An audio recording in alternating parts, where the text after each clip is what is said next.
Okay, good evening, everyone. This is a special meeting of Prescott Council, and I believe we're going to meet with Augusta as well, are we?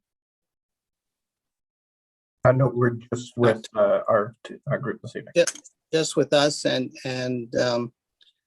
representatives of consulting firm that's been working with us and Augusta. So it is the only item on the agenda. So if I can have an approval of the agenda, please. Moved by Leanne, seconded by Gory. All in favor? Thank you. Are there any? What do you want next? You want the Any declarations of yeah, okay. Are there any declarations of interest? Can't imagine there being any, but if not, can we have a motion?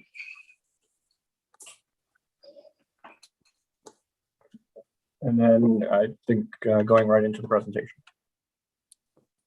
Fine, thank you. Okay, I'm not sure who's going to lead the presentation, but well, there's Brett, so I can sit back and relax. I was forced into it, Brett. You can take the rest of it if you like. I'm happy to turn the camera back off. Yes, apologies to everyone. I just had to give greetings at the Air Cadets annual award ceremony and ended up double booked tonight. My mistake there, but just finished up. So I guess we've started. We're going right into the presentation. So Mr. Armstrong, I guess Mr. Clark Hoskin from MDB Insight, is he going to be leading things this evening and get us into the presentation? We have two individuals this evening. Oh, I'm sorry, Paul. I didn't see you down there. That's all right. So we have two individuals from MDB Insight this evening, Paul Blaze as well as Clark Hoskin, and I'm pretty sure I murdered that name. I apologize. So certainly, I think the basis of this evening's meeting is a workshop for council to discuss some probing questions around economic development and exactly what you would like to see coming out of the joint study with Augusta. Now, the joint study is for land use, but there is an independent economic development study that will come out for each of the municipalities, one for Augusta and one for the town of Prescott. And so really the focus this evening is on that economic development strategy, I believe, as well as keeping in mind some of the joint initiatives that we could possibly do. So without further ado, I will certainly hand it over to MDB, and they'll walk council through their presentation and hopefully spark some great conversation.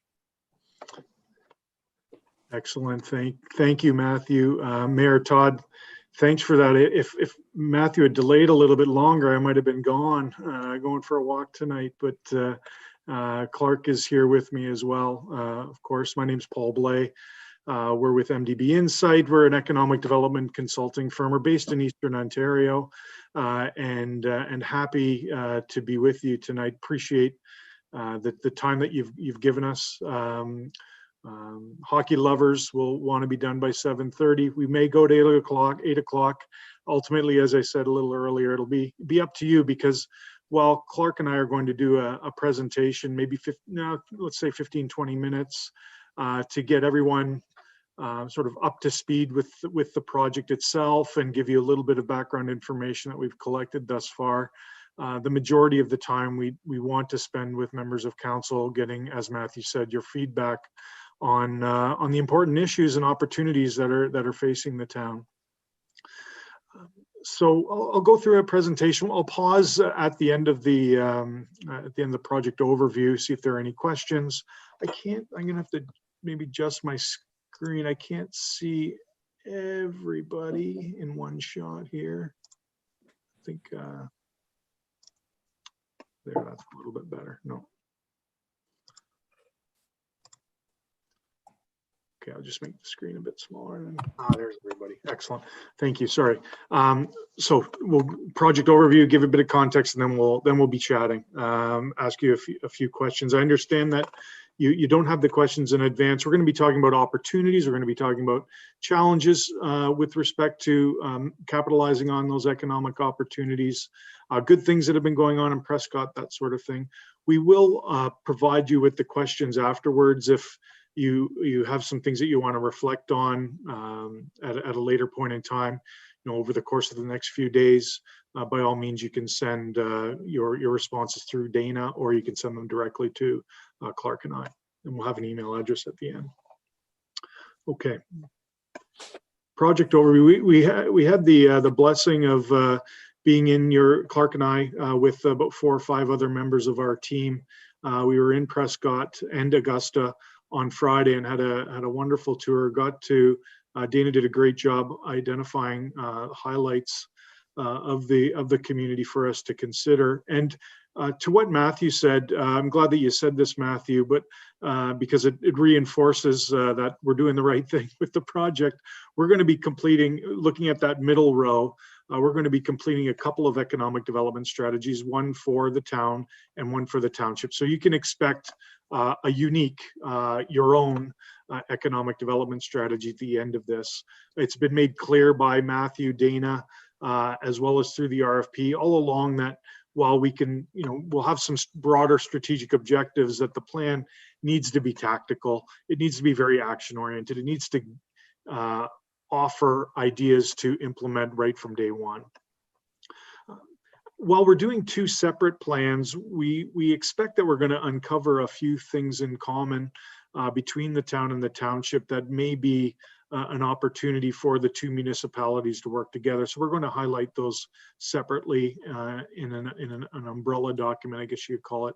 And then jumping up back to that first row here, the land development needs analysis is definitely a joint initiative. It's really recognizing, with the help of EBV Engineering, which you all are familiar with as your town's contracted engineering firm, as well as FOTEN planning and design consulting firm, land use planning. We're going to identify some servicing models. Some of you're familiar with this because you're working in that respect with Edwardsburg Cardinal already, but opportunities perhaps for the town and the township to work together on a shared services agreement to extend water and wastewater into the township.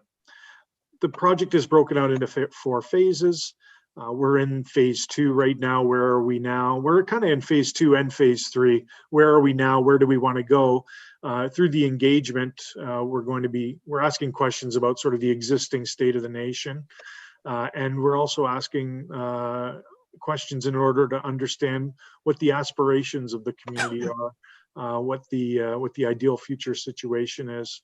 And then phase 4 is working through the summer months on that strategy, on the action plan. The difference between where we are and where we are now and where we want to go is, and so how do we get there? And there are a number of opportunities to provide input. This lists them. This lists them. There are advanced reconnaissance interviews, which we're doing right now. They're with individuals who, in the community and business leaders who have a broader, a nice broad perspective on the community and its opportunities for future economic development. We will be releasing a business satisfaction survey in the coming days that will get a sense from existing business operators where their satisfaction levels are with the factors of doing business in the town and the township. We'll be conducting workshops with those business and community leaders as well. And then we work in July and August. We're working through meetings with staff at both municipalities, providing them with our initial thoughts, getting feedback, ground truthing where we are.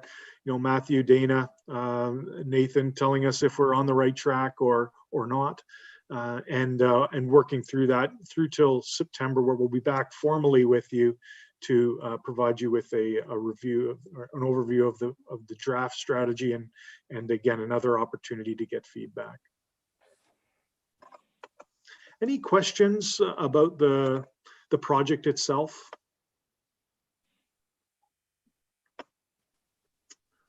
Okay, thank you. We'll move into the context pieces. It's going to be about 10 slides. I think of a little bit, some of the data that we've turned up in the first few weeks of the project. Some of it will be quite familiar to you. Some of it might surprise you, and it'll be, through the conversation, it'll be interesting to hear your thoughts on some of this. So let's start with population. Between 2011 was the National Household Survey, the leftmost bar. 2016 was a census, and then the numbers from 2020, 2025, and 2030 are forecasts. These forecasts that are shown here are from manifold data mining. We've also examined the forecasts that have been done for you by Hempson for your official plan update, and they show similar patterns in a sense that there's a sense that the population is growing from 2016 forward. The degree to which it's growing is a little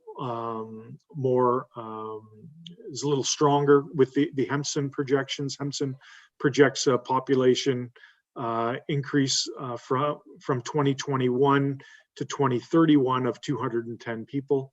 The manifold projection is about half of that, 100 people. I think what we're seeing here is that there's been modest sort of housing development within the town itself over time, enough to add some new properties. But we are fighting in Eastern Ontario a broader demographic challenge of increasing age, increasing ages, I guess, amongst our population. Most places in rural Eastern Ontario are losing younger bodies, and the homes that used to have, say, 4 or 5 individuals living in them, a family with 2 or 3 children, are now occupied by maybe the original. The mom and dad, so to speak, in the traditional nuclear family anyway, but 1 or 2 people in those same houses that were once had 3, 4, or 5 people. And that shows here. This is a graphic that has 5 different places and the breakdown of population. So at the top we have the province of Ontario, and then Leeds, Grenville, Brockville, Augusta, and Prescott. And if you can imagine, those bars are cohorts of ages. So on the left are the youngest cohort. So that blue bar indicates those that are aged 0 to 14. And on the right side, fittingly in gray, are the older demographic, those that are 65 years and over. And you can see here with Prescott on the bottom and Ontario at the top that there's quite a difference here. You have Ontario has 18% of its population in the youngest age group. If you combine the 2 youngest age groups up to age 24, it's approximately 31%, and Prescott is 24%. So a difference of about 10% of the population. And on the other hand, the silver and even the 55 to 64s are larger group in Prescott. So that presents some interesting information for us in terms of looking at economic development. You have a smaller labor force, I guess, than what would be expected, let's say, on the province of a whole. But you have opportunities in the with respect to economic development or business opportunities in the sectors that are associated with the senior demographic or aging demographic. This graph is the same in a sense, except for it's showing household income. So the same geographies, Ontario on the top, Leeds and Grenville, Brockville, Augusta, Prescott, and with the lowest household incomes on the left. So the very small blue section are those households earning under 10,000. The ones in red are earning 10 to 20,000. The ones on the right, in the blue, are dark blue, are households that have an income of 100,000 or more in 2020. And you can, it's very visible here. And again, probably not much of a surprise to you as you know your town very well, that the demographic or the household incomes are generally on the lower scale for Prescott. And again, that sort of speaks to some interesting opportunities when we think of labor force, of the types of businesses that require people in these household income brackets. But clearly one of the goals I would think is to try and move people into higher and higher incomes with economic development. And then last type of graph like this is about education. Again, same geographies from top to bottom.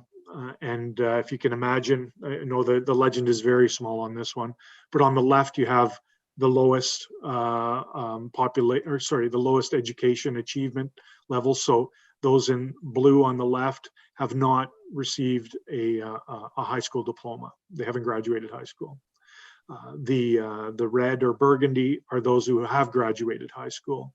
And then moving forward, you have you have trade certificates, you have college in the 25% bar with Prescott, and then you have university certificates in 1%, and then postgraduate university, sort of masters or doctorates or PhDs, that sort of thing. So again, just interesting information here when we think of businesses. After they find a property, or maybe even before they find a property, they're looking for a labor force to support their success. And so these numbers will be indicators of the types of businesses that can be successful. And we look at labor force regionally as well. So we won't just look at Prescott alone, but the Leeds and Grenville number, for instance, is a good approximation of a regional labor shed.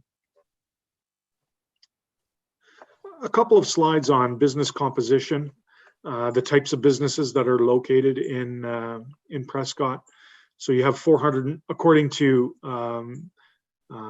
Canadian Business Counts, which is businesses that have earned more than $30,000 in a year.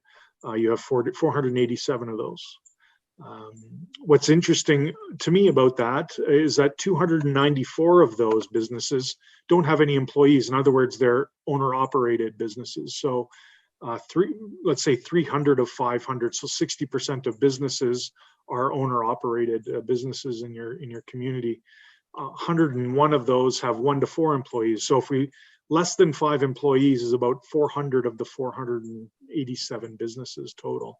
In other words, about 80% of businesses are less than 5 employees. So it points to opportunities there again. In terms of the types of businesses, finance and insurance is strong in terms of the number of business. Probably I'm just guessing about this one because real estate sometimes comes up in this category, but every real estate agent is its own, is his or her own business or corporation. So I wonder if in the finance and insurance industry that when you're licensed in this industry, you're identified as your own business, and that might be a cause for those numbers, because I know that you don't have 113 insurance agencies on Edward Street or County Road 2. Is that King Street? Sorry, why am I having a brain fart on your main street? County Road 2. One and the same, Paul. County Road 2 / King. It's King. Okay, I got it right. Okay, good. And then you have construction and professional services, which is consultants, that type of thing. Retail trade, you have a good number of businesses there, and accommodations and food services. One part of the project that I'll mention to you of particular interest to Prescott more than say Augusta is that we're doing a commercial gap analysis. So a specialist firm is going to be looking at the thresholds, the types of businesses that you have the possibility of having in your retail and hospitality environment, and then making recommendations on what gaps there are. Where are people leaving the community? What is not being spent in Prescott that should be spent in Prescott? And then last slide before I turn it over to Clark for a few slides is about labor force. And so these are your residents. This is where your resident or the occupations or industries that your residents are working in. They could be working in Ottawa, they could be working in Brockville, they could be working in Augusta, they could be working in Prescott, of course, but you have 1,842 employed people over the age of 15 as of 2020. 13% of them, let's say that, there's three kind of categories that are strongest here: healthcare and social assistance, retail, trade, and manufacturing, and then followed by transportation, warehousing, and public administration. Again, maybe not surprising to you when you look at the cross section of the type of businesses that you have. Something that's interesting to note is that the town itself is a net importer of workers. You have residents who are leaving mostly to work in Brockville, Ottawa, and Edwardsburg Cardinal, but you bring in on a daily basis, more people are coming into Prescott than are leaving Prescott, which is good news. That means you're something of a hub for employment. So that's a strength. Excuse me, can I ask a question? Absolutely. Can we go back to that last slide? You've got all industries 1842 and percent of total 100%, but what you've got under those don't add up to 1842 or 100%. And obviously I'm missing something, or you're missing something. This table is quite long, so we only put the top 5 industry sectors in here. So there are probably a dozen or more additional industries if you keep carrying the table downwards, but we wanted to just highlight some special things here in the largest ones. Okay, that's a polite way of saying I was missing something. Thank you. No. Good.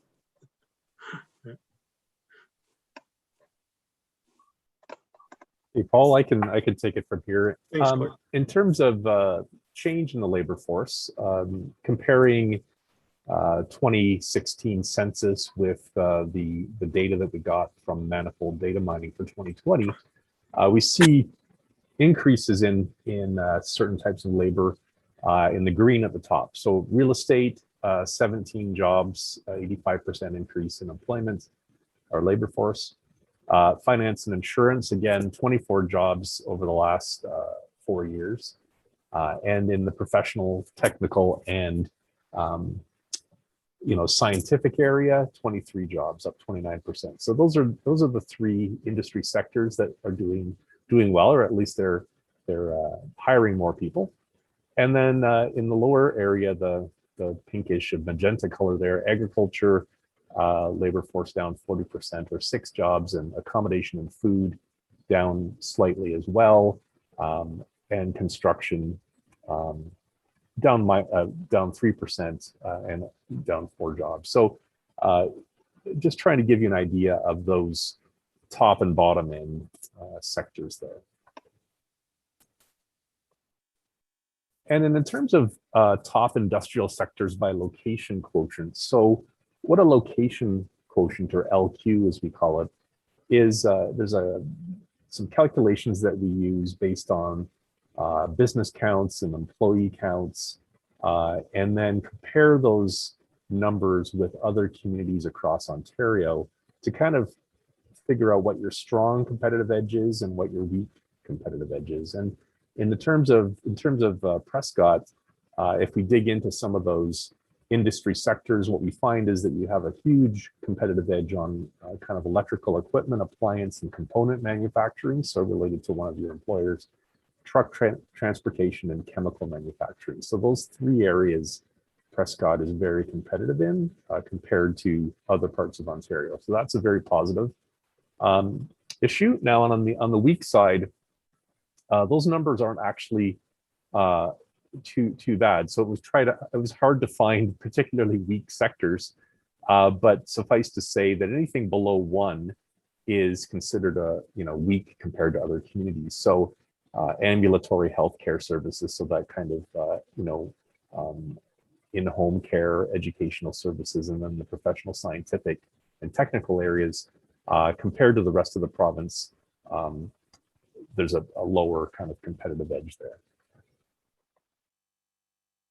And also, as part of this process, we look through all the background documents that Dana and Matt can send us. So dozens and dozens of various documents, plans, strategies that may have been generated by the town, by the United Counties, by other agencies, to look at how you've been considering these issues over the past few years. And you read through them, and then we find common themes.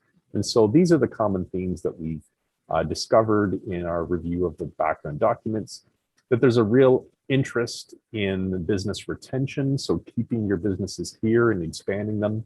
The whole idea of investment readiness, and that's obvious because you're doing a land needs analysis, so being ready for that investment is a common theme among many of the background documents.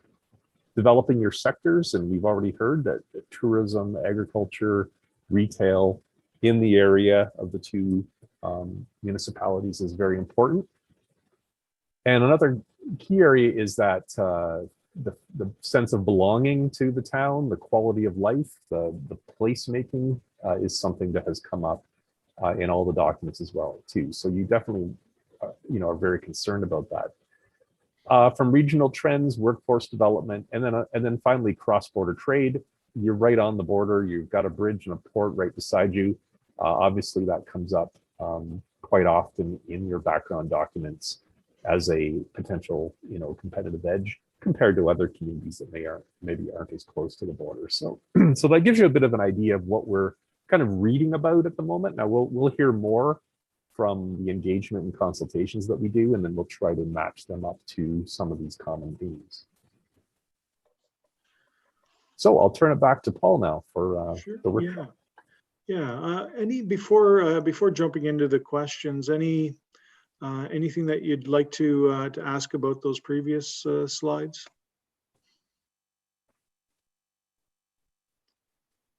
Okay, great, thank you.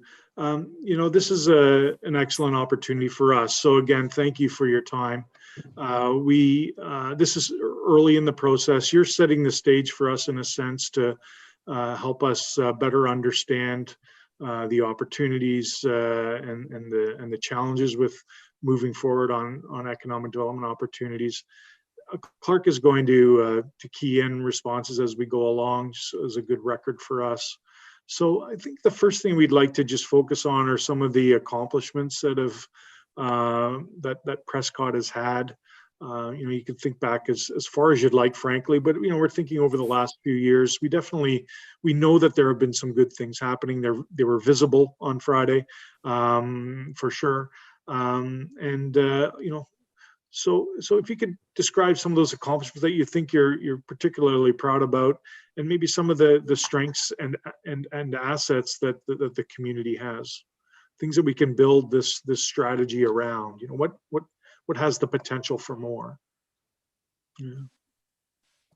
I think Councillor Burton. You want to go around the table then, just so we can get everybody to get their moment. And Leanne's got her hand up first, and she's the first I was going to call for anyway. So Leanne, Councillor Burton, do you want to start us off, and we'll just go around alphabetically and make sure everyone has their time to speak. So please start us off. Thank you. I think one of the things that I'm really proud of is our community splash pad.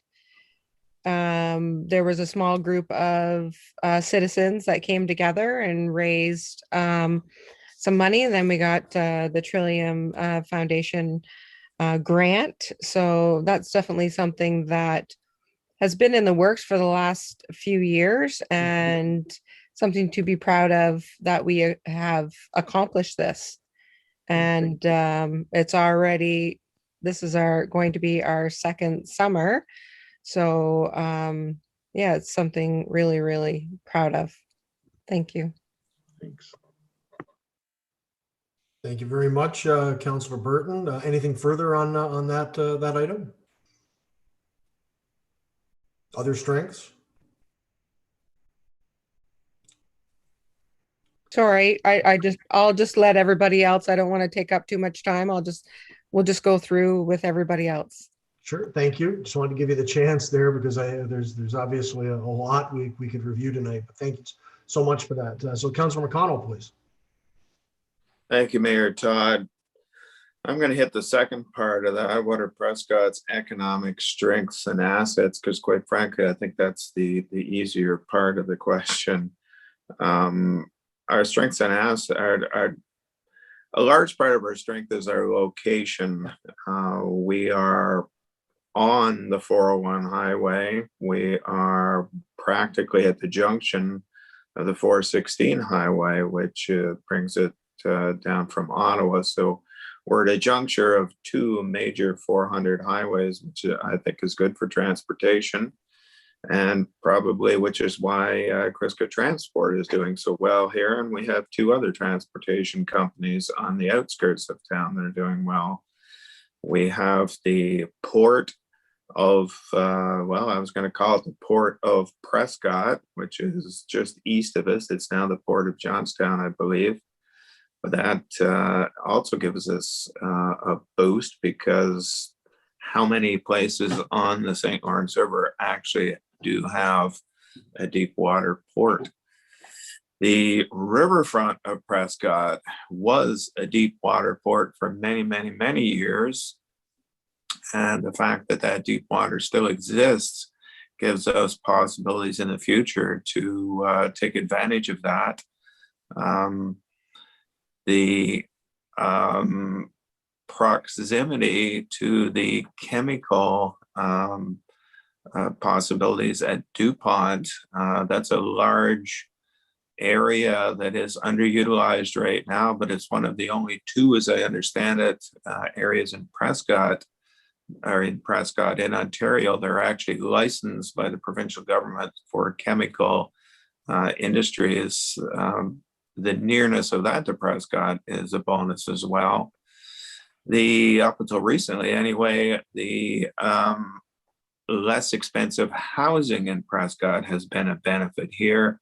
We're drawing people from the cities, from Ottawa, who are commuting because the housing is less expensive here. And beside the river, it's, and with our things that we offer here, our sporting activities and such, our parks, it's just a nice place to live. As far as the economic development, what have we accomplished recently? Well, I'd have to go with the 12 years that I've been on council. We have spent literally hundreds of thousands of dollars in our north and south industrial park. Unfortunately, when you see what we have now, it really doesn't show, because things just don't seem to come to fruition. But we keep plugging. We have sales again in the North Industrial Park. We have somebody interested in the South Industrial Park. So it has to come sooner or later. All we can do is keep doing what I think we're doing, and looking for development out there, and helping the people that are interested in coming here as best we can to get them here. And I think I'll pass at that. Mayor Todd, thank you. Thank you very much, Councillor McConnell. So we'll move on to Councillor Strander, please. Thank you, Your Worship. I'm going to kick in on the recreation end of things that Leanne started off with there, and mention that we're putting up a brand new recreation center here to replace one that had to be decommissioned just about 3 years ago now. That's going to go a long ways towards keeping young families here that are here now, and certainly attracting others. The cost of housing here, of course, has taken an unnatural hike like everywhere else, but we're still ballpark with communities our size, and that's a big help too.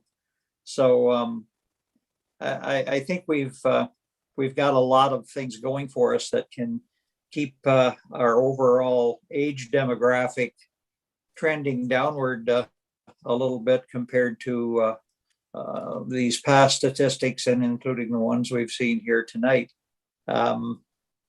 these are the things we need to do. And it also shows that we're partnering with Augusta on this recreation complex as well.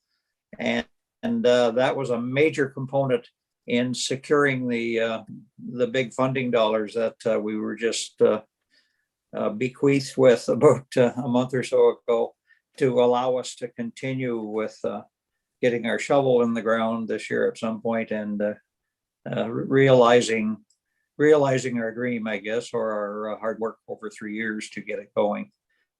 So I think we're trending in a good direction there. And like I said, hopefully that'll keep our age demographic going down a bit and adding a bit more young life to our community. Thanks.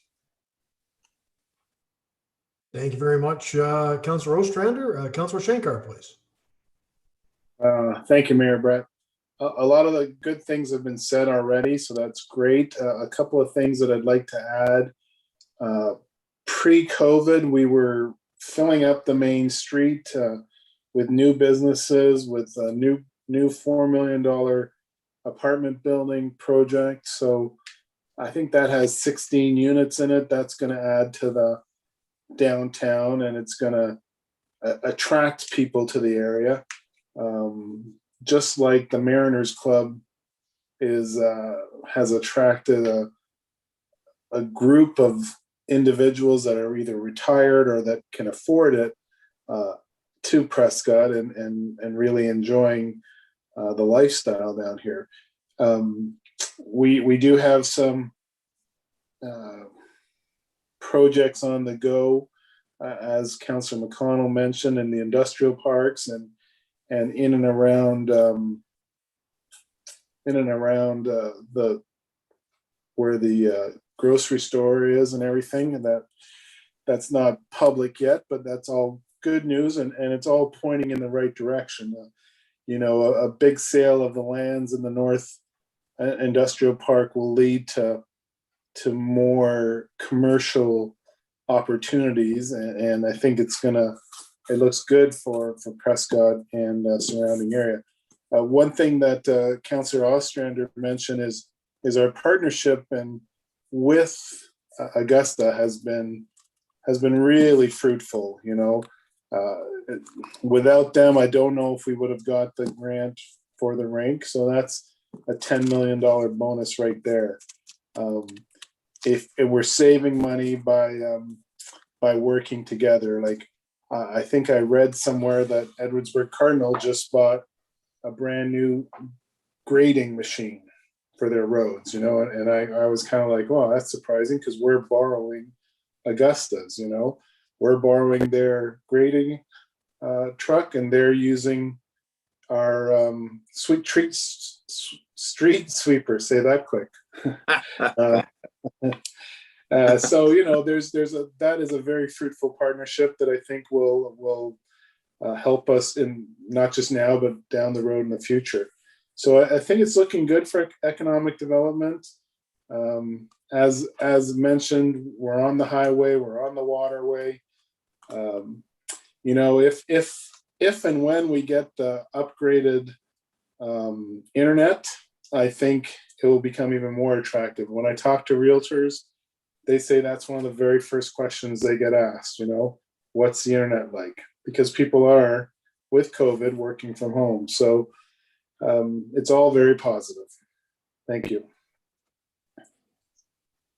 Thank you very much, Councillor Shankar. And last but never least, Councillor Young, please. You're muted, Ray.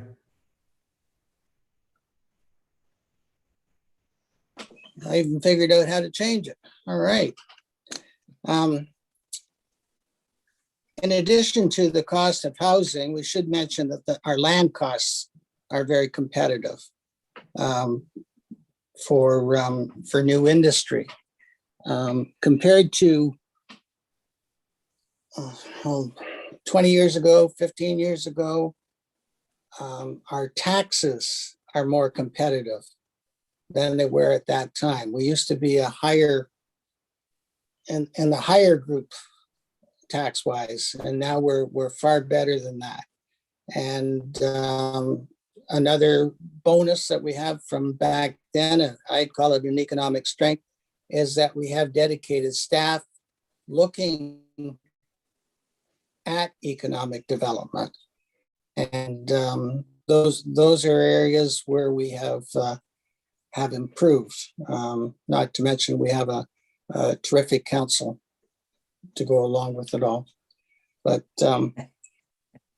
I think we've covered an awful lot of ideas. Brett, I'm not sure how you're going to add too many more to it, but I'll give you your chance. Thanks, Ray. Yeah, and not too much more to add to that. One specific item I would throw in is the regional work we're doing with the St. Lawrence Corridor Economic Development Commission. I think that needs a line on its own, because that's been created in, when did we start? 16, 17, and that's been a little fruitful for us. And we do have the one development potentially coming in the north end that was brought to us by the corridor. And there's been some good work there done overall with the 7 municipalities that are members. In terms of other specifics, we could probably throw in under Riverfront Park sporting activities, maybe just toss beach in there as well, community pool, because that's actually the Centennial Park has become a huge draw for the entire area in recent years. We've seen crowds down there bigger than anything I can remember, and they're only getting bigger with the addition of the splash pad, the beach improvements. We should probably put marina down there as well, because we do have a heavily utilized marina. We really are a river community in many ways, and that's obviously a big part of our identity. The only thing I would add to this is just in terms of strengths and assets, it sort of ties into the specifics that have been mentioned, but from a more top-down perspective, I just say that our biggest assets, I think, are the land that we own and the location. They sort of work hand in hand. We've got enough infill potential in Prescott that we can add significantly to our population, and we can address some of the issues we've seen with affordable housing. We do have some property along the railroad tracks. We have infill sites in other areas of town we do need to seriously look at. Some of that would be trying to see how to phrase this, because I don't want to upset anyone thinking we're going to sell all the parkland in town, but we have to be realistic as well in that we're building that great new recreation complex, and that'll be the central location for the ball fields, soccer fields, dog park, which will open up some other potential areas that, quite frankly, I think we'll need to use to add residential growth. And we know what some of those locations are. I won't get into the details, but we definitely have to look at that. So bottom line for me is just basically it's those two areas, its location and its land.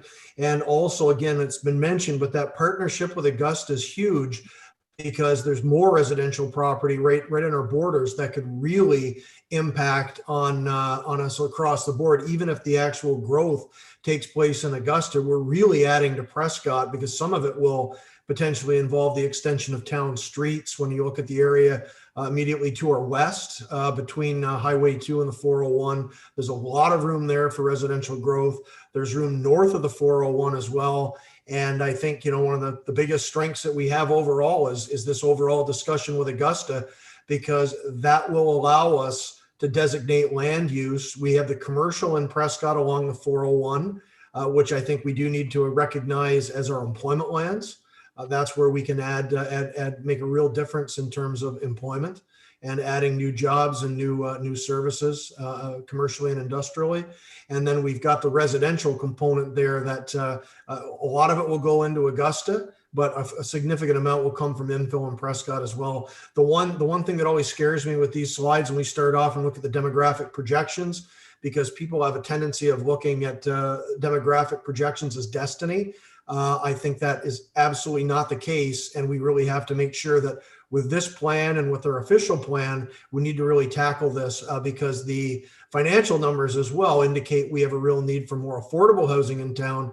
And one of the biggest ways we get to the affordable housing is to increase the overall stock, which keeps things a little more manageable. Right now, we've seen the huge spikes in prices, and a large reason for that is there just aren't enough houses.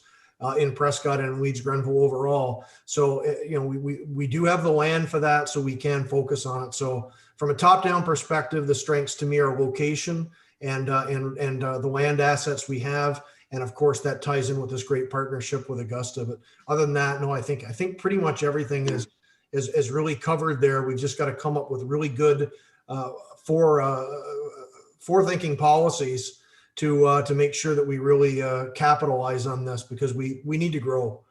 We really need to grow, and residentially that's a major concern. We should be a lot higher than where we are now, and fortunately, though, we have the land to do it.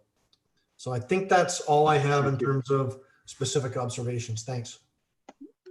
Thanks, Mayor Todd, and thanks to members of council for your input. We have Clark, I might call an audible here. We have 4 questions, but I think the way that we're doing this, we may run short of time if we do all 4. I'd like to combine the next 2 questions together. I think there's some synergies there, if that's okay. I can't see you, so you can't tell me no, I suppose. No, that's fine. I'll combine them together. Great, thanks. There's something similar about the questions anyway. The one question is, what do you hope to see in the economic development strategy for Prescott? So, what are some of the motivations? What do you want to see change? And then, what must be in what must be the big economic development priorities for Prescott over the next 5 years? One of my bosses way back when used to call them BHAGs, big, hairy, audacious goals. Do you have any of those? For instance, we're a complete open book here when it comes time to trying to understand what the aspirations of the community are. So if you don't have a BHAG, it's okay. But if you have something some kind of aspiration for the community, that'd be great to hear. Well, thanks, Paul. And if everyone's okay with this, we'll just go around the table again. Councillor Burton, any big aspirational projects, and what would you like to see as a result of this strategy?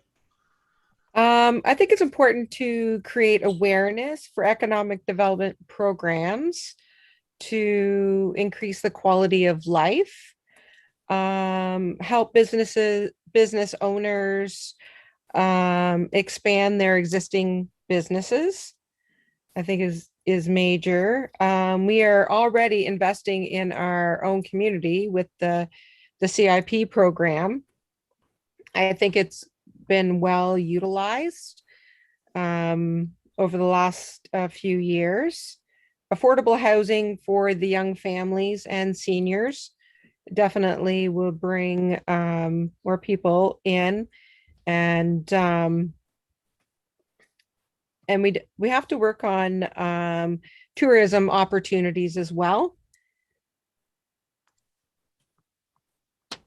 and some job creations with hopefully helping the existing businesses expanding with help with job creation. So thank you. Thank you. Fantastic, Councillor Burton. Thanks so much. And moving on to Councillor Mcconnell, please. Thank you, Mayor Todd. Leanne hit most of what I was going to say, but I think the big economic development priority for Prescott over the next 5 years has got to be filling those stores downtown.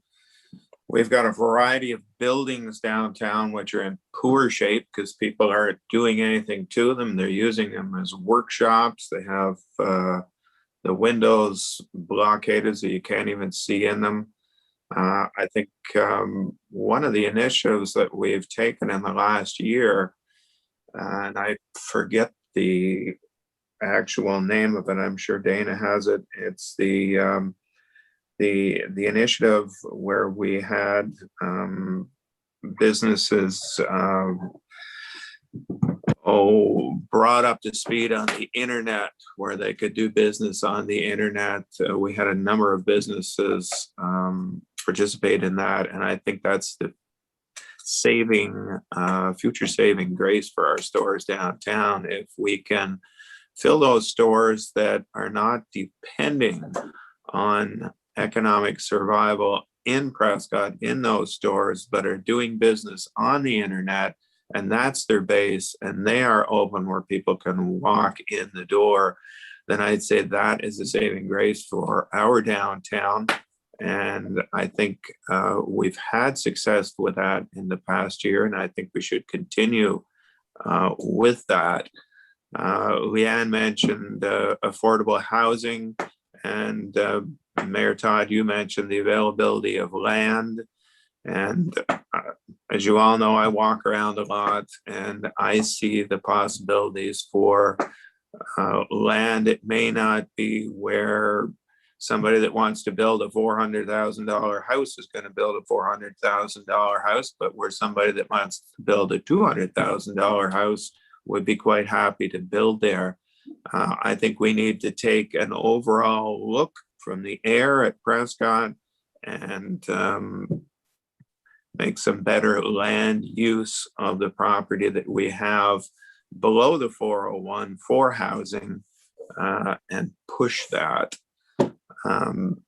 Those would be my two priorities, I think, for the coming 5 years. Thank you, Mayor Todd.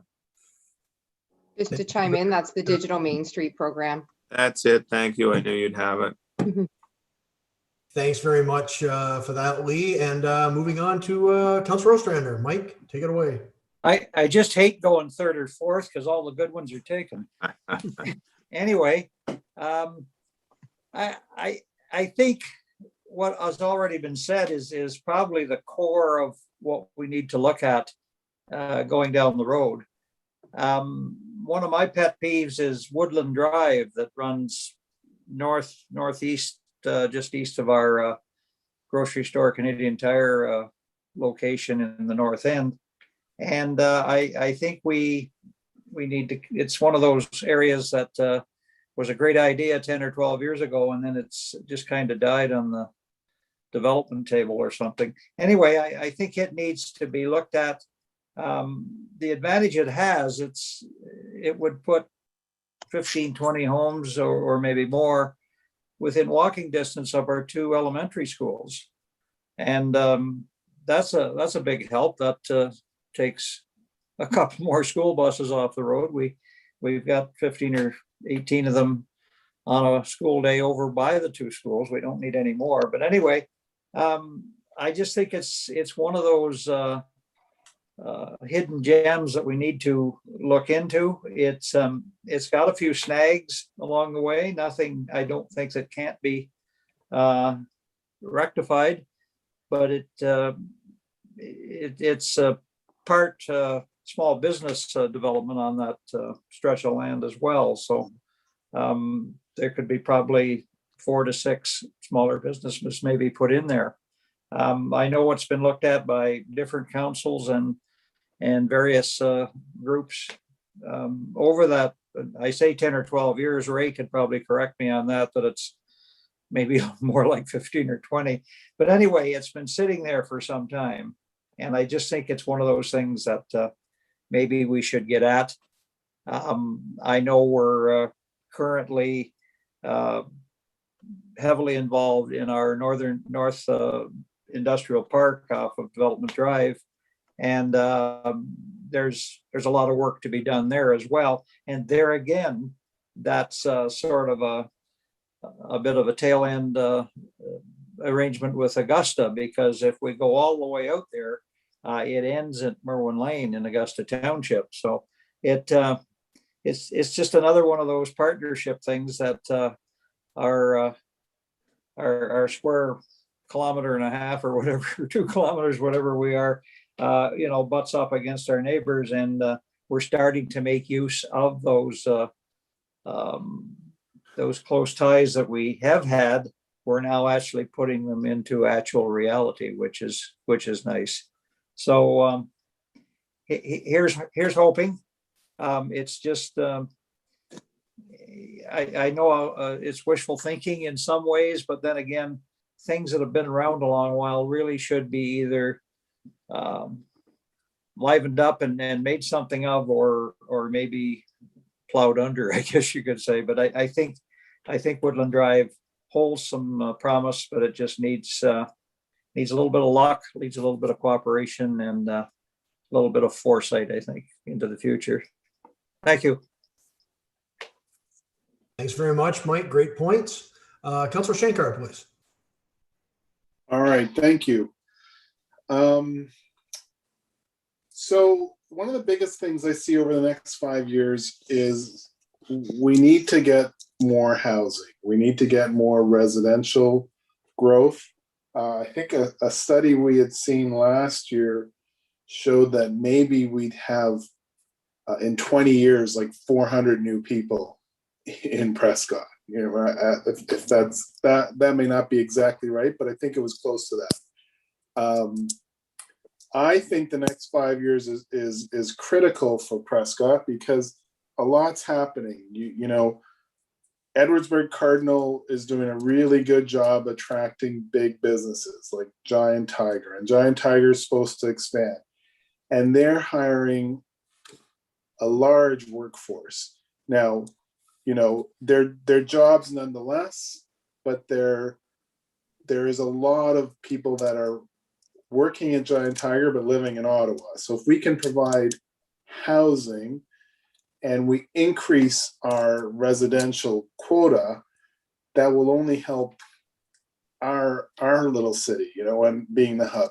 So you get more people living in town, then ergo you get more people shopping in town. You get more people eating in town. You get more people attending soccer games, hockey games, Shakespeare, and all the rest. And then what you see is it becomes a snowball effect. It becomes a place to go to. It becomes a place for business. The downtown fills up. And I think, you know, like we've taken some giant steps. Getting that rink is going to be a big boom for this area and this community. You know, I'd like to see the rink open 12 months a year. You get it open 12 months a year, you host some tournaments or concerts or whatever to fill that rink. You're bringing people in. Then all of a sudden there's a definite need for lodgings, like a hotel. You know, we've talked about that. I've heard about a hotel coming to Prescott since I came to Prescott in '92. I think if it's going to happen, it's going to happen in the next 5 years. When you see Patel's group building a truck stop and a restaurant and a convenience store and maybe or maybe not a hotel, you know, it's going to snowball. And then all of a sudden, maybe you have companies from Ottawa saying, why don't we go down to that little town in Prescott and have our weekend seminar or weekend retreat there? There's a golf course, there's a rink, there's a waterfront, there's, you know, scuba diving, etc. So there's lots and lots of opportunities. I think we have to make some tough decisions when it comes to what we're going to introduce to town. But, you know, I've said this all along, if we want to succeed, we're going to have to make some tough decisions on the economic development to be able to provide all the services that our residents need. That's all I got. Thank you.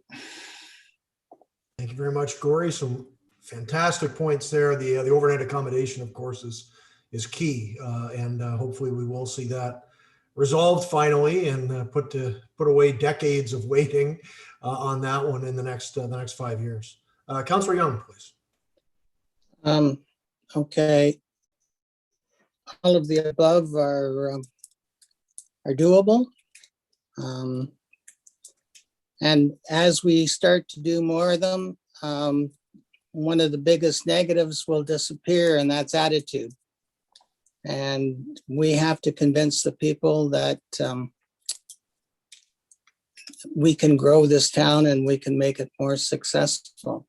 Right now, there's an attitude that will not happen. Hopefully the rink will change that, and other things coming will change it.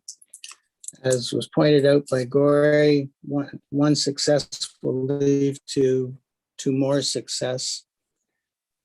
Are we going to deal with negatives in another slide, or can I turn a negative into a positive here?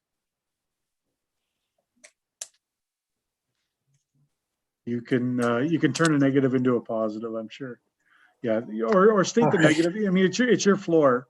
So state what you'd like to state. Yeah. All right, well, Paul, one of the negatives that affects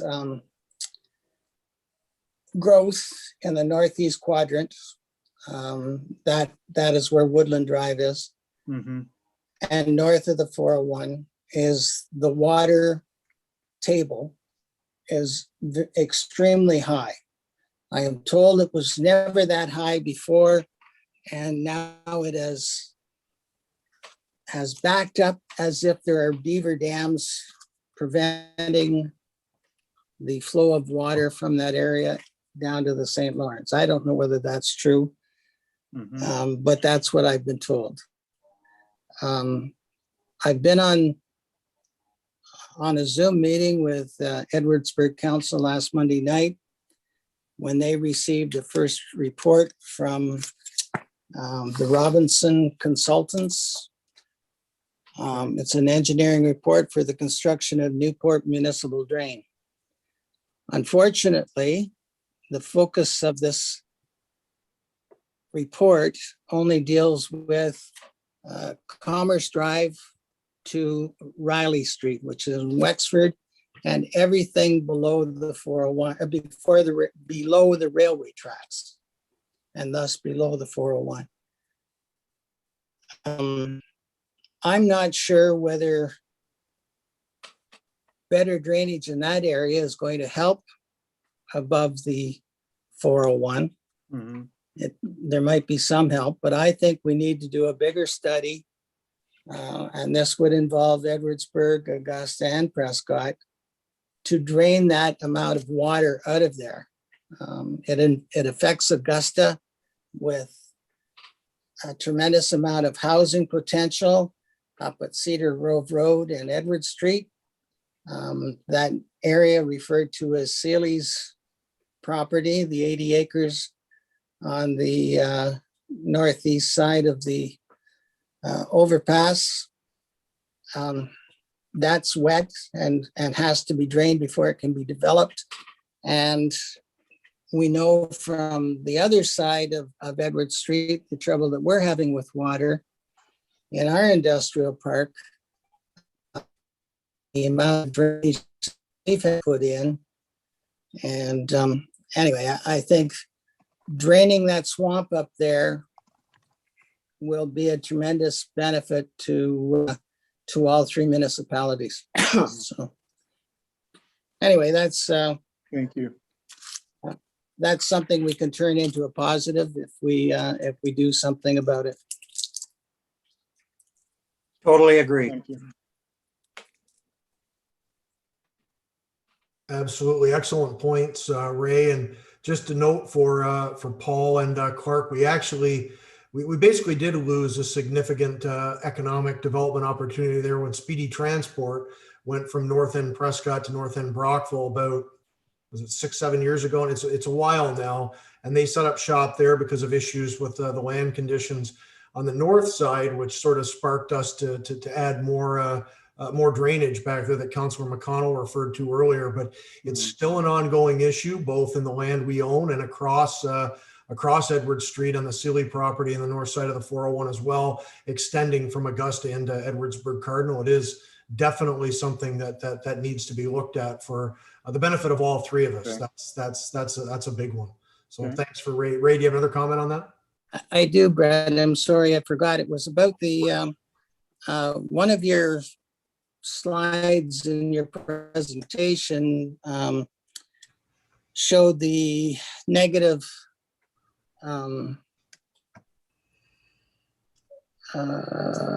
negatives from 2016 to 2020, where we had gone backwards.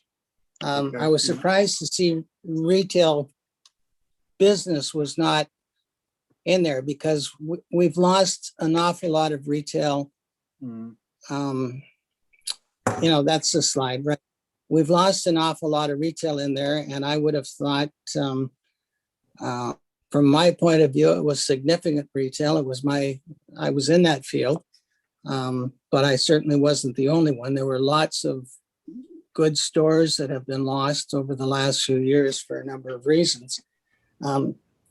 There have been new retail opportunities that have come forward, and some of those are going to be great. Mhm. Some of them are going to stay small just by the way they're going about their business with their business plan. Nothing wrong with small, but we need larger retail stores to attract more people. That will come as Gory pointed out, as you get more population, there will be the need for more retail stores. So somewhere along the line, we've got to do a better job of trying to attract retail. Thank you. Sorry, take up so much time. No problem. This is the time to get the ideas out. And if anyone else thinks of anything, please just get your hand up, and we'll get everything considered tonight. So just if we're all good, anyone else have any comments on that section of the presentation?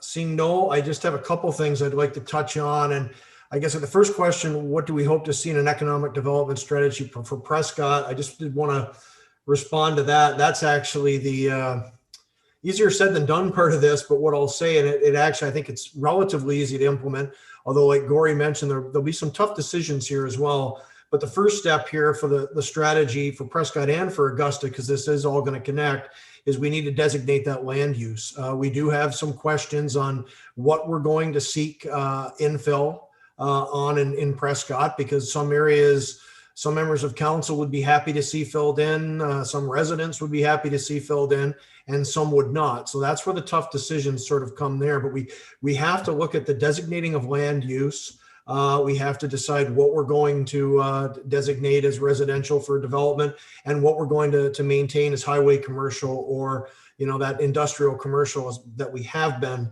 So personally, I think we wouldn't be reinventing the wheel, or need to here, with the idea of developing that industrial commercial corridor along the 401. And I think there's the ability to connect that with Augusta all the way to the Invista Park there. There has been some discussion. Augusta's had an idea for a while now about a service road or a secondary road south of the 401 that would sort of connect from around the Churchill Road area in Prescott and go straight through as far as it could possibly go towards Invista. That's something that I think needs to be looked at a little more seriously, because it could possibly develop. Like my long-term vision would be to see a nice highway commercial sector on the 401 just expanded all the way down, because again, that's where we're going to bring the jobs in. That's where we're going to spark a lot of development, because we get more people stopping here, more people realizing just what a gem we have here, and just how nice it is to live in a town like Prescott and in a township like Augusta. So that to me is the first step of the strategy, is that land use designation. We make those decisions. And then the second step is the marketing.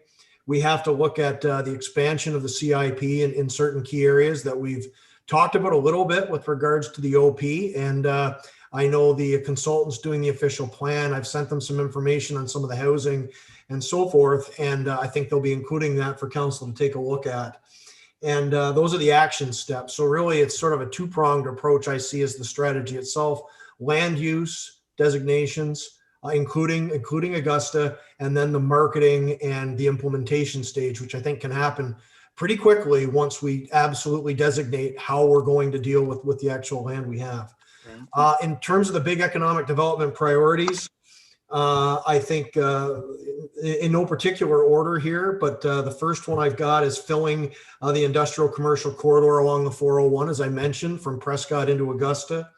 I think that is absolutely key to bringing jobs here. Those have to be looked at as our job creation lands. Second part of that, I think we need a housing strategy implemented in the next in the coming months, not years. That is very, very important, as I think all of us have mentioned. So we need an actual housing strategy there. The other point is downtown rejuvenation needs to be continued. I think that also opens up possibility for CIP expansion.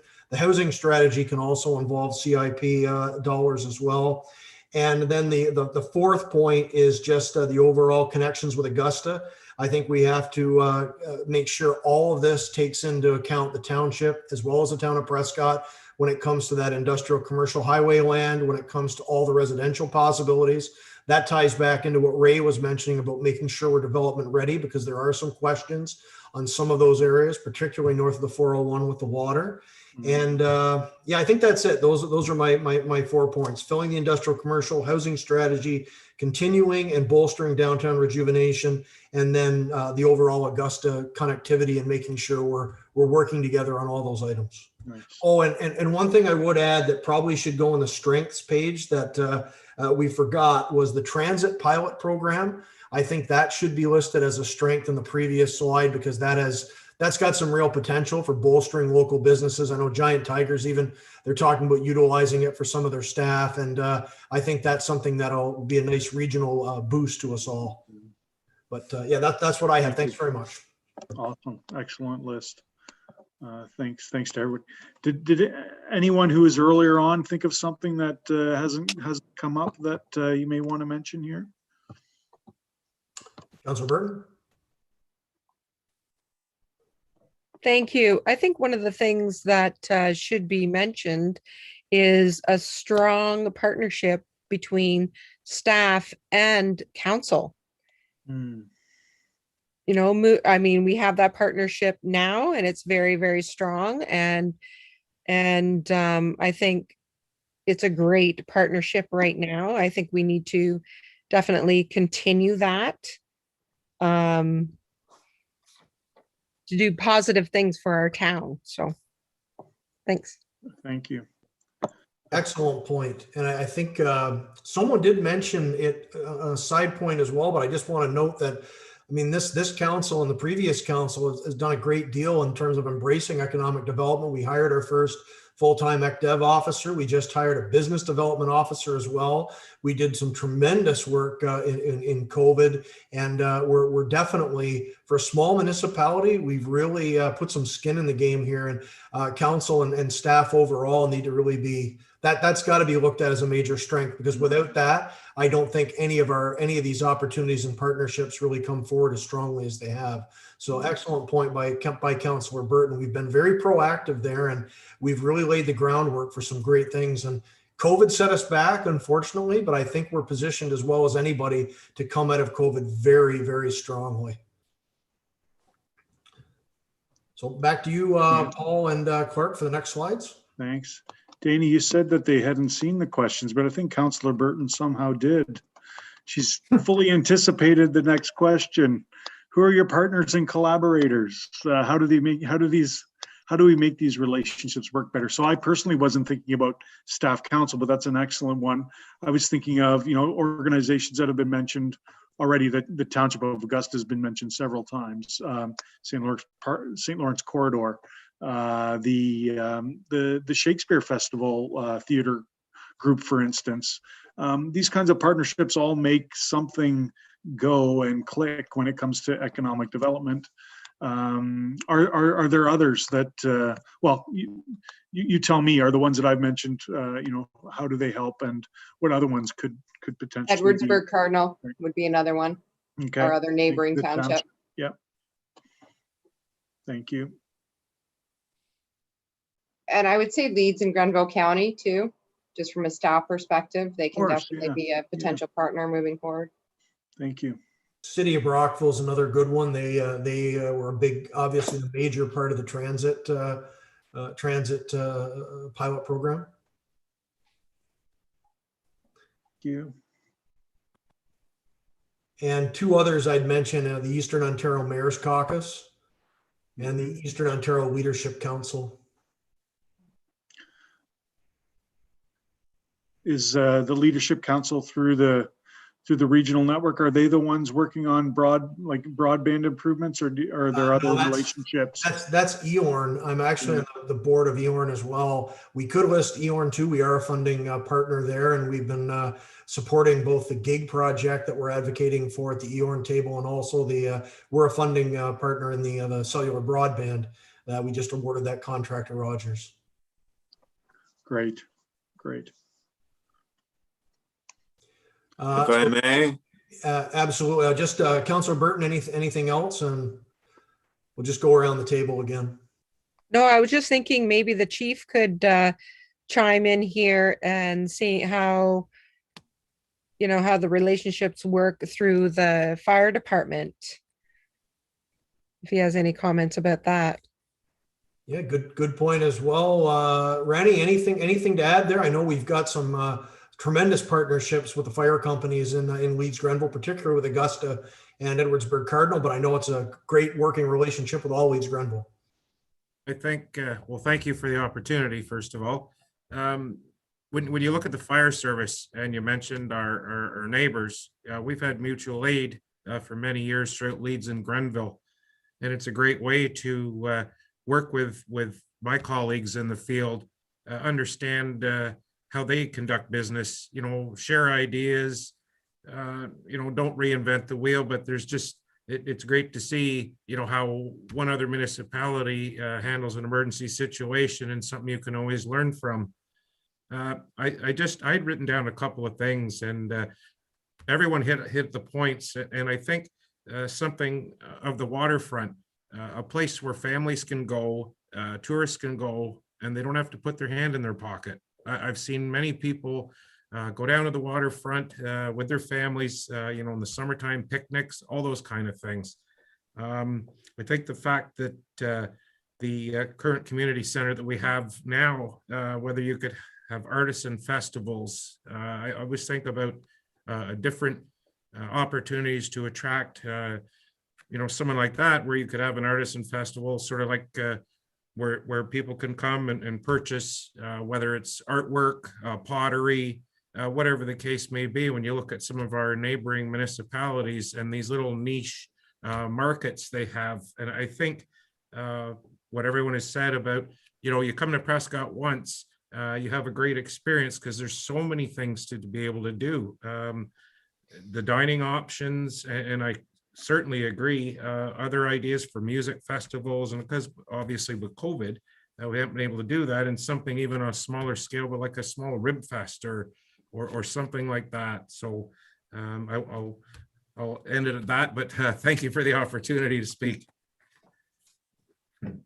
Absolutely, Rennie. Thanks for that. And that's a really good point. I know we've got the waterfront mentioned in the strengths, but maybe public access to waterfront is probably something that should be noted specifically on the strengths page, because I can't think of another municipality in Eastern Ontario, if not Ontario, that has this much free access to the waterfront. I mean, we're fully open from one end of town to the other for those picnics, walks, and everything that Rennie mentioned. And that's a huge strength that we probably don't make enough out of when we're marketing the town overall, because you get that river life here without having to spend $1 million for an actual riverside home. Corey? I just wanted to add, I think, Rennie, last summer we were supposed to host the Fireman Games for Eastern Ontario, and I think we lost that because of COVID. But there's something else that that we can promote hosting and bringing people to town for that. Yes, Councillor Shankar, we're actually looking sometime in the near future to do that. We were hoping to tie it in with possibly the opening of the new recreational complex, in a year or so. So we're still working on that as well.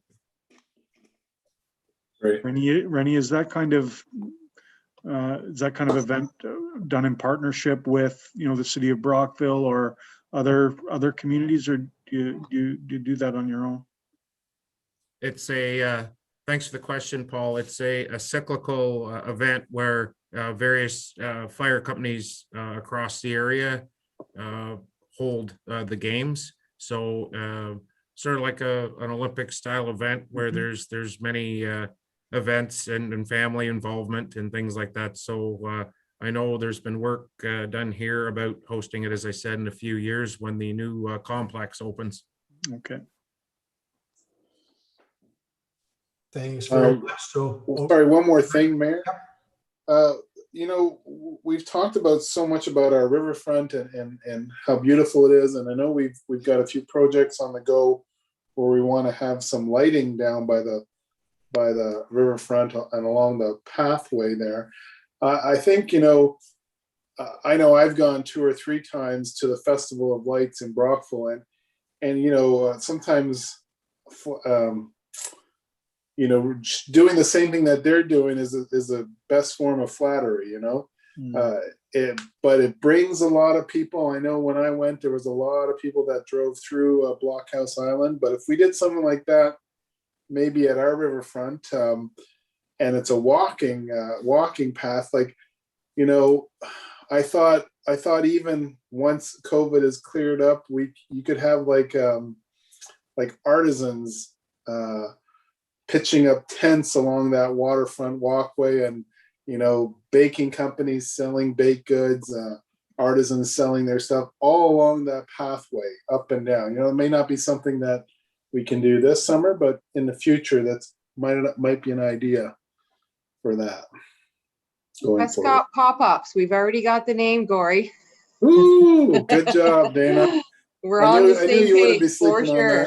But I mean, you look at it, you could have 100 vendors. You could have unlimited vendors, right? Especially if we have lighting and some sort of something they could plug into. Who knows? It's perfect location, that's for sure. Shades of Loyalist days. Yeah, that's something we've got to get back to at some point with whether it's Loyalist Days or whatever. Actually, that's one of the partners and collaborators, Parks Canada and Fort Wellington. We should list that specifically. Yeah. Excellent point. And I guess the one other one on festivals, we've got the Upper Canada Folk Festival right now as well that should be noted, and the Sunday night concert series.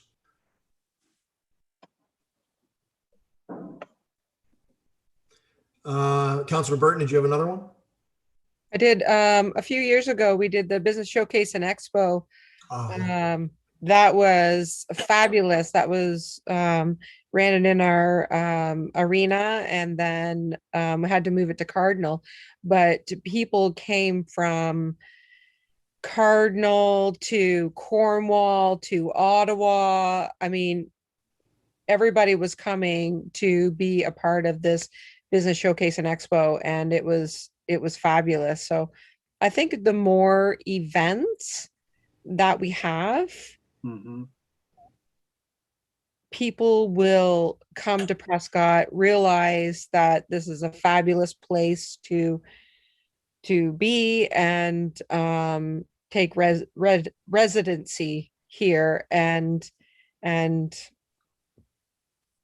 create maybe open a business in the time being. But yeah, more recreational, more activities, and people will come. Absolutely, good catch in the business show and expo. We did. Was it 2 years that we had with the LG approved group, or did we just have the one? I forget now. Just the one, I believe. Yep. I thought it was 2 for some reason. Dana, do you? I think it was 2. Was it 2? I can't remember. And yeah, it was one of the last things we held. It was right before COVID last year too. We just got it in under the wire there, and then they had one sort of COVID-free year, and then the other one literally was, I think, a week before shutdown. Yeah. So they did get 2 under their belts, yes. And that we have been designated the long-term home of it. I mean, with COVID, who knows? But I know LG Approved was very happy with the site, and they were planning for one in 2021, but obviously that had to be canceled given what's gone on in recent months with COVID. So just finish up by going around the table. Councillor Mcconnell, anything you'd like to add in there? Oh, thanks, Mayor Todd. I'm glad you mentioned Parks Canada, because I was going to. Quite a bit has been said, in particular by Gory, about the area along the riverfront east of the marina. It's been my position for several years now, and I usually put this down as one of the things I'd like to see when we do that type of thing each year. I'd like to see us go after the federal government for that entire stretch of property from the marina to the east end of town. several suggestions have been made about pop-up tents and festivals and whatever. The only problem is with that, we don't own the property. The federal government owns the property. We have to get permission from the federal government. We got to get permission to plow the roadway, pick up the garbage. It would be a heck of a lot easier if we owned it. And let's face it, that property was industrial for its lifetime until it was taken over by the federal government.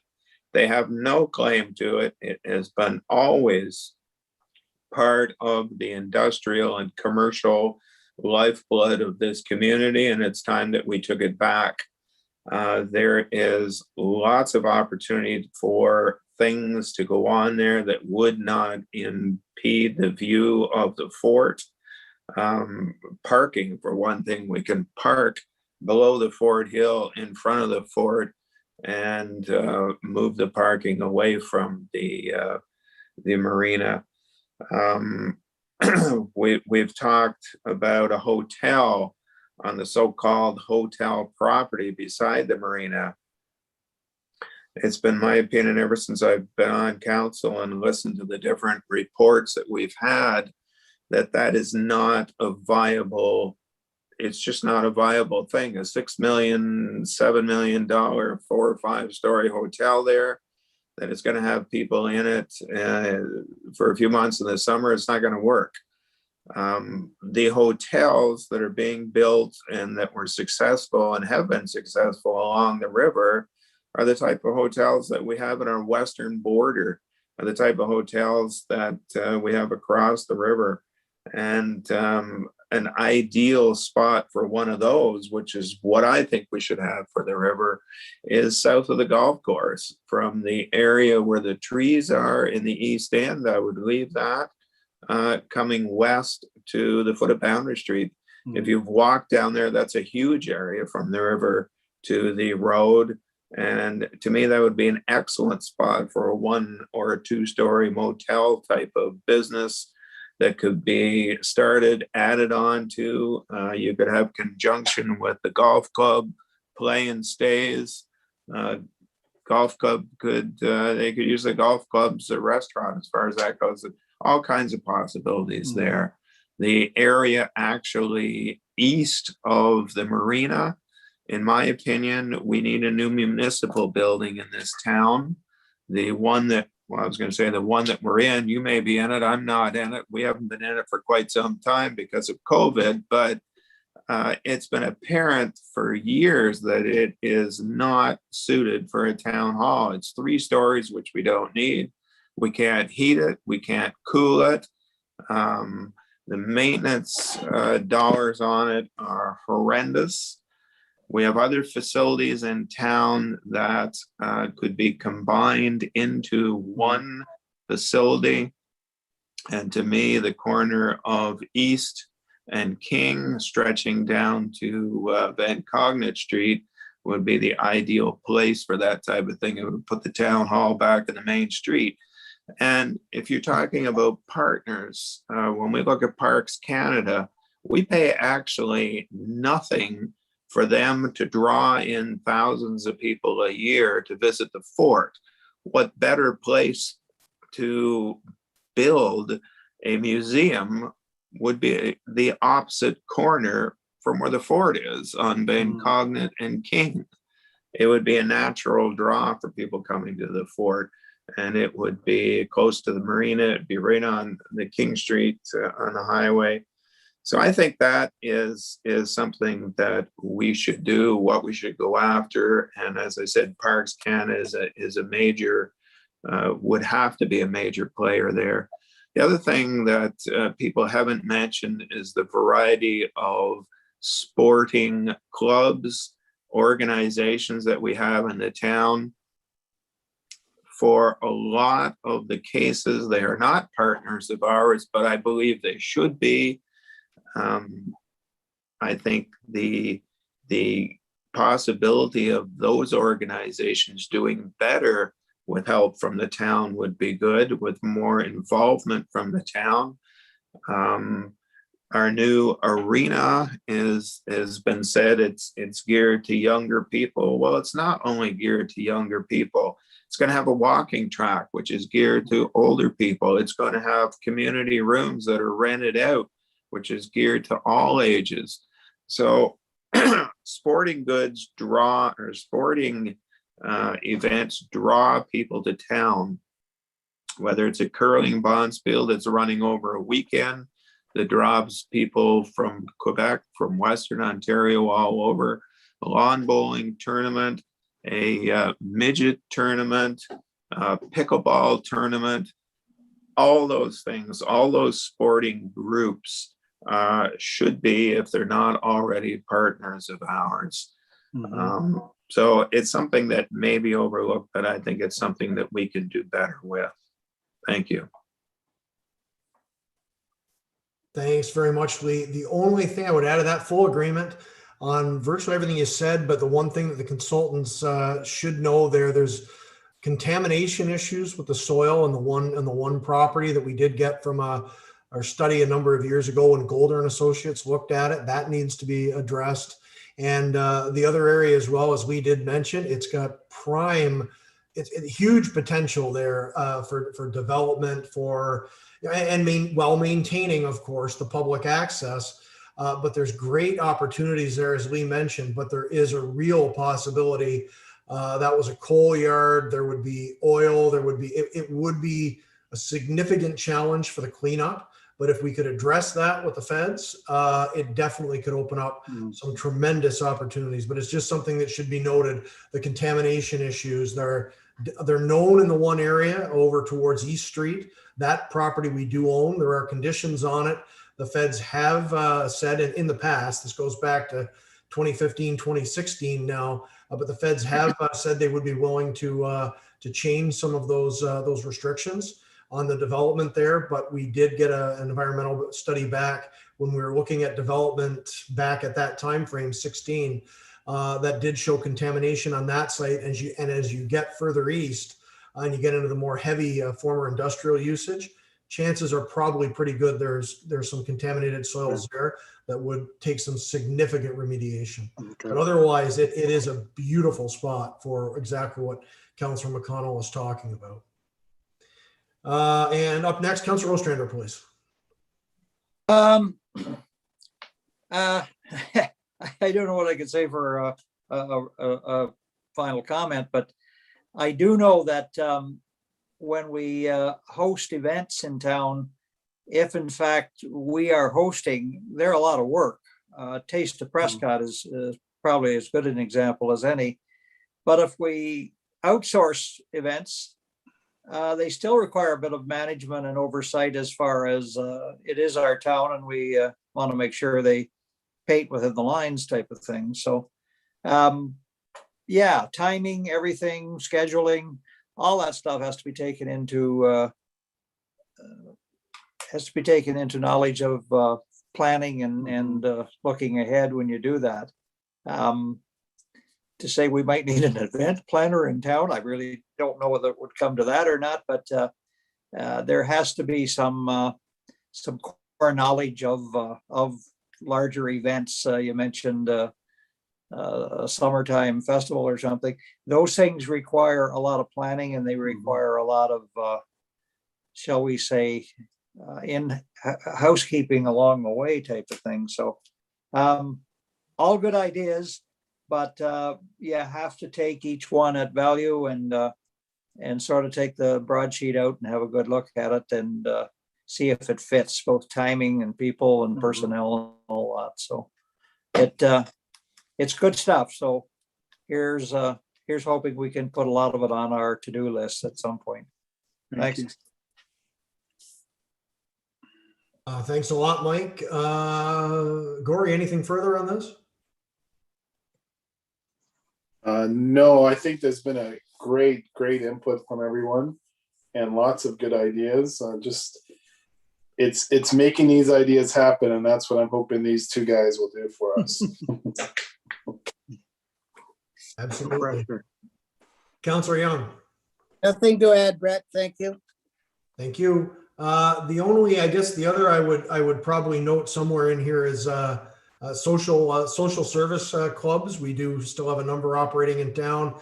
I would note our Royal Canadian Legion Branch 97 in there. They're a big partner and a huge part of our community. So we should note the Legion, and probably should put a bullet point in here for the province of Ontario.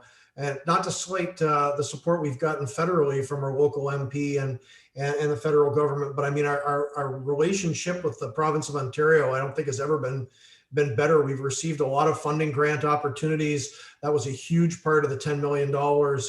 While it was a joint provincial federal initiative, spearheaded in many ways by the feds initially, we really have to thank the province and MPP Clark for helping us and advocating for us. We put together a really strong application there, tremendously strong, as has already been noted, but we've had incredible support from the province recently, and it seems like not a month goes by without us announcing some sort of funding. And of course, it was provincial funding that allowed us the funding to put together this. This is all coming from the modernization funds announced a couple of years ago, what we're doing to pay you folks tonight. So that's obviously key there. So I see that's been listed. So that's great. Anyone have anything else to add here, or anything else that's at the tip of your tongue? Seeing no. Okay, turn it back over to Paul and Clark, please. Thanks, everybody. Fantastic. You're filling our slides up. That's excellent. We have one last question, other than other thoughts, but this is maybe you can think about it in a physical, physical changes that may happen in Prescott, or the kinds of economic changes that may occur in the community. But we're asking you to look ahead to 2031. What is the economic vision for Prescott? What would you like to see change? What gems remain the same? That we don't lose because of economic development. I know we could spend 2 hours talking about this question alone, but any quick thoughts, summary thoughts? Thanks very much, Paul. If we could go around the table there again, we've discussed, probably could fill this up with what we've already talked about today. Yeah, there's some overlap. Leanne, please, if you want to start us off here. Yeah, we're definitely a recreational community. I'd like to see us continue doing that. There's lots going on there. Our location is key to many different avenues. The 401, the bridge, the 416. I like to see some residential growth.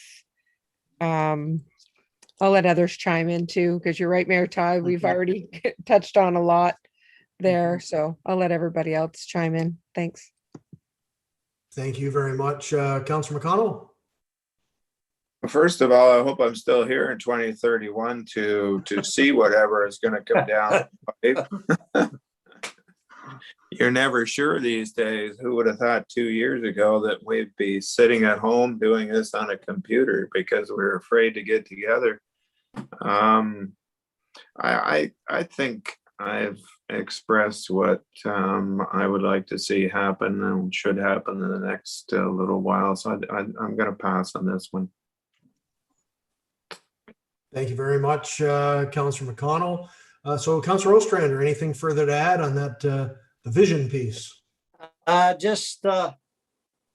like to add to the growth thing, overall growth with prudent planning and proper development. Thank you very much, sir. Councillor Shankar. Honestly, I'd like to get us through the first 5 years, and like the previous slide, make sure we checked all those boxes and we haven't missed anything. And I think if we can do that, then 2031 will coincide with what we've been doing, and it will just continue to grow. So, sometimes we make these predictions or these wants for down the road, but we got to take it one day at a time and start today.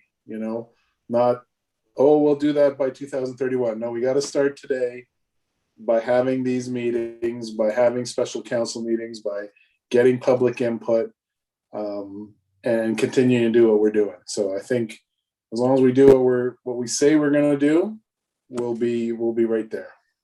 Thank you. Thank you very much. Ray, anything else? You're muted. Ray, you're on mute. I was planning I've been to, with Ray for years. I was planning to keep quiet for the rest of the night. No, nothing more to add other than that. I think we should grab the low hanging fruit first of all and get some things accomplished to show people that we are moving forward. And then once we get more momentum, things will come a lot easier. Thank you very much. Ray, I think I've already mentioned my points. I guess in the last slide would kind of connect here. By 2031, I would hope we have firm land use policies that have been set up as a result of this process that are still in use with the partnership of the Township of Augusta, that we have our 401 corridor continuing into Augusta and even Edwardsburg Cardinal, of course, have that 401 corridor built up and have added job creation opportunities in terms of industrial and commercial development. And residential growth, of course, that we have a residential growth policy in place that is still working in 2031, leading to infill and leading to growth of both Prescott and the Township of Augusta. One thing I do want to add, though, and I'm not sure where we would plug this in now, is it really affects everything that we do, and it is something that we should make sure we mention tonight, and that's environmental and sustainable growth. While we do have a need to grow in this town, we need to add residents, we need to add jobs, we do have to do it in a sustainable way that is green and also preserves our quality of life here in the town of Prescott. That's something our residents want. It's something we want as well. And I think we can clearly achieve both goals as long as we set them out there, because sustainability is obviously going to be key of the entire country and the world as we move forward. So I do want to mention the environmental aspect of this. And I do know we've taken some strides towards that. We can always do a little bit more, but we have been embracing that in the municipality, and it's something that needs to be looked at and addressed as we move forward and develop and build in the town as well. So that needs to be a part of our thinking pretty much overall here. But I guess I think that's about it for me in terms of economic vision and looking forward. I would say a lot of mine, 5 years, like Gory mentioned, I think is a little more, I'd like to look a little more short term than 2031 on this, although I totally understand that, Rome wasn't built in a day here, and we do have a ways to go in Prescott. We do have some challenges in the region with the demographics in particular, and that overall perception that we're almost, I call it flyover country, but it's more like drive-by country. We're in a situation where we're between large centers and people just don't look at us as really a destination point yet. That's the biggest thing we have to change when it comes to both, tourism, but also residential and overall economic development in terms of industry and commercial. We've got some key players here. I did note early on, I think that big increase was, I think, electrical assembly and so forth. There's Northern Cables represented there. They're growing here. We've got Kriska. We've got some key players, and it's exciting, actually, looking at this plan tonight, working with Augusta. We've got some great people at the table. We've got one of the most forward-thinking councils I think we've ever had here in Prescott. We're open to opportunities, and we just need Paul and Clark and your team need your help to get us to the action plan stage. And I also want to make sure I note Mayor Malenka in Augusta and his great council. The partnership has been incredibly strong. It's been strong for quite a while now, but it's just moving to the next step here. And I think there's tremendous things we can do together. And it really starts with this plan. So fantastic stuff. And I want to thank everybody for contributing so much this evening. I don't want to maybe there's 10 more slides, but No. I'm assuming we're sort of at the end here. Yep. And I just want to thank everyone for the great contribution tonight. It's been a very, very good meeting. Anything else? I guess this is sort of the last slide then, Paul, on additional thoughts.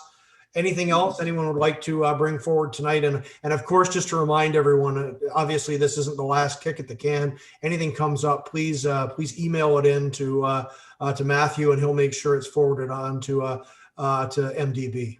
But anything else this evening that has come up with everyone? Anything they thought of in the last little bit?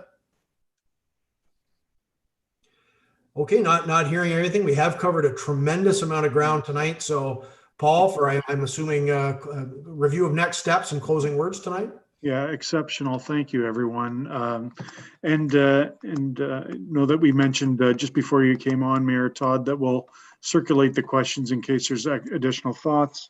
That'll give Councillor Jansman also an opportunity to provide her thoughts. Next steps, really, I think it was said, well, we're going to be working over the course of the next month on a lot of engagement. Once we get into the late part of June and into early July, then our team is really going to be starting to put the pieces together. So there are a couple 3 weeks that you have. If something does come to your mind, please do. And then formally in September, when we plan to be in front of you and the Township of Augusta councils, that's obviously a formal opportunity to provide input on the draft economic development strategy, land use study. But I think just on behalf of Clark and I, really do sincerely appreciate the time. Thanks for taking an interest in doing this and sharing your thoughts. Thank you, Mayor Todd. Thank you, and thanks for being so heavily dedicated to this. It is kind of a niche study in some ways for larger organizations like yourselves. So we really do thank you for taking this on and looking at it so thoroughly, because obviously it's a huge part of economic development planning for ourselves in Augusta. And personally, I've had great experiences with your group for the work you did with the Mayor's Caucus and the Warden's Caucus a number of years ago. Thank you. So it's good to be working with you again. And tonight was excellent. And I just want to thank everyone again for all the great insights and all the contributions this evening. Great first steps towards getting things rolling with MDB. Matthew and staff, anything further you'd like to contribute this evening? No, not from my perspective. Thank you. Dana, do you have anything you wanted to toss in tonight, or Nathan? Oh, just a thank you to council for this fantastic session.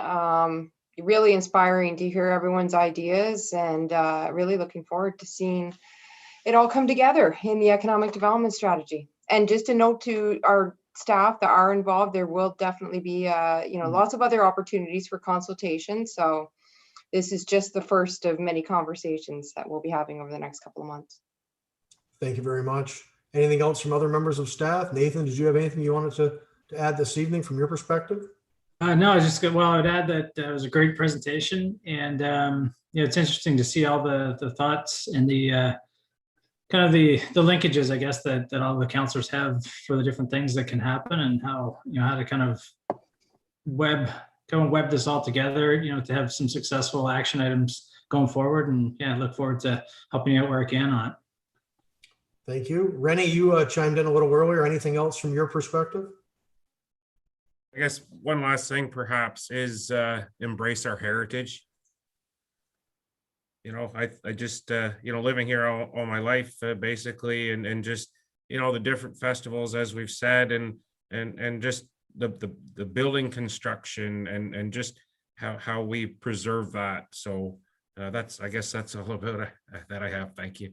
And fantastic point. We do need to get that in there as a strength. We take it for granted. We live here so long. You walk down the streets and you see these gorgeous 100-plus-year-old homes, and it is really something that's striking to visitors, and it draws people here as residents. So yeah, that's an excellent point. I'm actually embarrassed that we didn't come up with that one a lot earlier tonight, because it's obviously such a key part of everything we do here. And I will, Lindsay, Caitlin, Sean, anyone else, please chime in. I want to make sure that everyone contributes here, because this is going to set the stage for a lot of work in Prescott for a lot of years to come. And as Leanne mentioned, we've got good engagement and good relationship between council and staff, and we're only going to make this work with everybody contributing. So opportunity, anything all you'd like to add tonight that's come up? Sean? Yeah, the only thing I'd like to add in is we have to focus a lot on the 401, not because, I mean, it's great that we're at the intersection of the 401 and the 416, but without a rebuilt intersection, it makes it really tough to do anything with the development lands and everything else. And don't be afraid to embrace change. As much as we love the heritage, if you want Prescott to thrive, I personally think you're going to have to intensify some of the land uses. You can't have a 2,000 square foot house everywhere when you can have a 6-story apartment building somewhere. That gives you a great view of the river still. Yeah, absolutely. That'll be key to any sort of infill, and even with some of the work in Augusta, because houses of tomorrow likely aren't going to look like houses of today for the obvious demographic reasons. Lindsay, Caitlin, anything to add this evening? I have nothing to add. Thank you. Caitlin? Nothing to add. Thank you. Great. Thanks very much, everyone. Great work this evening. This was a pretty inspirational night. We think we've gotten off to a really good start here. I will note that we have scheduled our next meeting of our I forget what we're calling it now, the task force with Augusta Township. That is June 11th now, I believe. Matthew, we've noted that's a week from Friday. So we'll have some updates for that for council as well once we get back together with our friends in Augusta out at the township office that day. So Councillor Shankar and I and Matthew will be in attendance there, and we'll bring a report back and what's discussed there. So anything further from anyone tonight on the presentation or? Okay, sounds good. And thanks again to Paul and Clark for the great work here tonight. So we'll move on to item 5. That's the confirming bylaw. That's 29-2021. Recommendation reads that bylaw 29-2021 being a bylaw to confirm the proceedings of the council meeting held on June 2nd, 2021 be read and passed, signed by the mayor and clerk, and sealed by the seal of the corporation. Could I ask for a mover, please? Moved by Councillor Strander, seconded by Councillor Mcconnell. Any discussion? All in favor? Motion is carried. Thanks, everyone. And finally, last but actually it is kind of least, the adjournment this evening. If I could have a mover for the adjournment. Moved by Councillor Young, seconded by Councillor Ostrander. All in favor? Thanks, everyone. We are adjourned. And thanks again to our friends from MDB Insight. Thanks to all council and staff members for a very, very good meeting. And stay tuned. This is just really kind of the first steps of a process over the next few months that will put us on a path to